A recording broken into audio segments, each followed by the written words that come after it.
Hi കൂട്ടുകാരെ, എല്ലാവർക്കും പുതിയൊരു വീഡിയോയിലേക്ക് സ്വാഗതം. ഇത് ചങ്ങലമ്പരണ്ട കേട്ടോ. ചങ്ങലമ്പരണ്ട നമ്മുടെ എല്ലുകളുടെ ബലത്തിനൊക്കെ നല്ലൊരു ഔഷധക്കൂട്ടാണ് കേട്ടോ. നിങ്ങൾക്ക് ഇതിൻ്റെ ഗുണങ്ങളൊക്കെ കൂടുതൽ അറിയാമെങ്കിൽ ഒന്ന് പറഞ്ഞു തരണേ. ഇത് ചങ്ങലമ്പരണ്ട ഒരു പിടി എടുത്തിട്ടുണ്ട്. തേങ്ങ ഒരു വലിയ തേങ്ങയും എടുത്തിട്ടുണ്ട് കേട്ടോ. ഉഴുന്ന് ചൂടായ ചട്ടിയിലേക്ക് നമുക്ക് ഉഴുന്നിട്ട് കൊടുക്കാവേ. ഉഴുന്നങ്ങ് മൂത്ത് വരുമ്പോഴത്തേക്ക് ഒരു പിടി എള്ളും ഇട്ടും കൊടുക്കാം കേട്ടോ.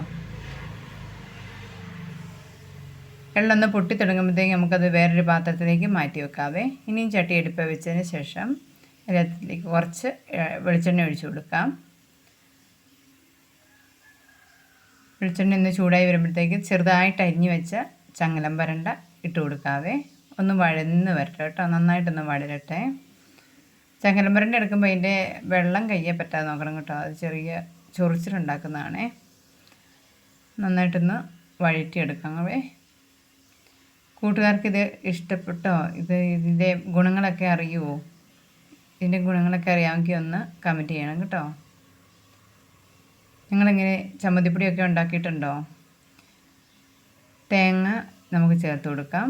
നന്നായിട്ടൊന്ന് വഴഞ്ഞ് വരുമ്പോഴത്തേക്ക് തേങ്ങ ചേർത്ത് കൊടുക്കാവേ. ഇത് എണ്ണ കാച്ചാനൊക്കെ നല്ലതാട്ടോ. മുടി വളർച്ചയ്ക്കൊക്കെ നല്ലൊരു ഔഷധക്കൂട്ടാണെന്നാണ് പറയുന്നത്. മരുന്ന് കഞ്ഞിക്കകത്തൊക്കെ ചേർക്കുന്ന കാര്യങ്ങളൊക്കെ പഴയകാല അമ്മച്ചിമാരൊക്കെ പറഞ്ഞു കേട്ടിട്ടുണ്ട് കേട്ടോ. തേങ്ങ നന്നായി പകുതി മൂപ്പാകുമ്പോഴത്തേക്ക് നമുക്ക് ഒരു പിടി കറിവേപ്പില ഇട്ട് കൊടുക്കാവേ. കറിവേപ്പിലയും നല്ല ഒരു ഔഷധമാണല്ലോ, അതും നമുക്കൊന്ന് ഇട്ട് കൊടുക്കാനകത്തോട്ട്.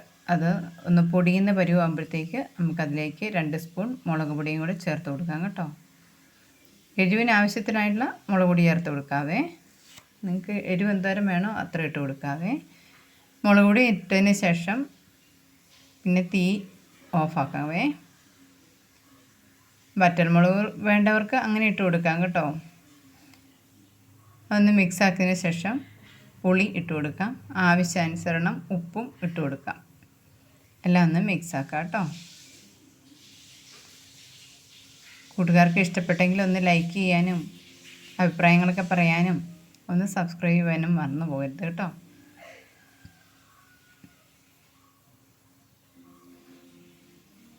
നമുക്ക് ഉഴുന്നും വറുത്ത് വെച്ച ആ മിക്സില്ലേ, ഉഴുന്നും എള്ളും കൂടെ അത് ചെറിയ ജാറിലോട്ടൊന്ന് പൊടിച്ചെടുക്കാം. എന്നിട്ട് അത് പൊടിച്ച് നമ്മുടെ തേങ്ങാക്കൂട്ടിലിട്ട് കൊടുക്കാവേ. നമുക്ക് വലിയ ജാറിലിട്ട് പൊടിക്കുന്ന ജാറെടുത്ത് അതിനകത്തോട്ട് നമുക്ക് തേങ്ങ ഇട്ട് കൊടുക്കാം, പൊടിച്ച് കൊടുക്കാൻ. 2 ചെറിയുള്ളി എടുത്തിട്ടുണ്ട്, അത് ഇട്ട് കൊടുക്കാം. ഇഞ്ചി ഒരു കഷ്ണം ചെറുതായിട്ട് നുറുക്കിയിട്ട് കൊടുക്കാവേ. ഇത് ഇടുവാണെങ്കിലുണ്ടല്ലോ തേങ്ങ നമ്മൾ അരയ്ക്കുമ്പോൾ ഇങ്ങനെ കട്ട എണ്ണ തെളിഞ്ഞ് വരികയല്ല, ഇങ്ങനെ പൊടിയായിട്ട് തന്നെ കിട്ടും കേട്ടോ.